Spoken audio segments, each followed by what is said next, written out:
با طلوع عطر ماه رمضان شکر خدای مهربان.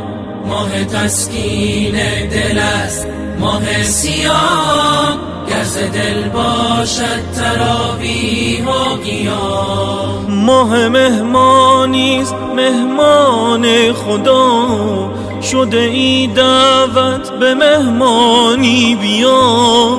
بنشین بر سفره خانه خدا، نوش جان کن از مناجات و دعا. با طلوع عطر ماه رمضان شکر خدای مهربان.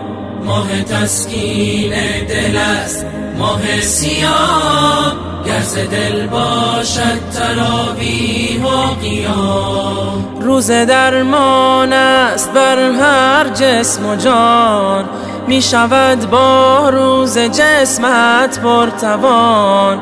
هم شود با روز صبر تو زیاد، چون بیاری مستمندان را بیار. با طلوع عطر ماه رمضان شکر خدای مهربان.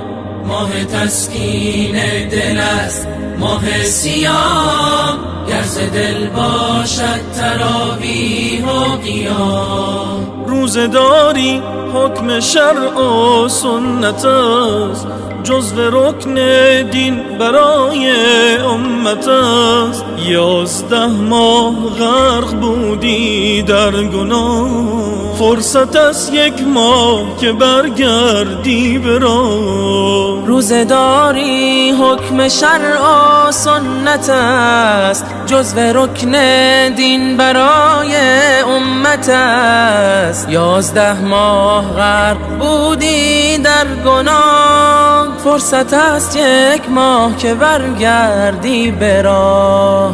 با طلوع عطر ماه رمضان شکر خدای مهربان.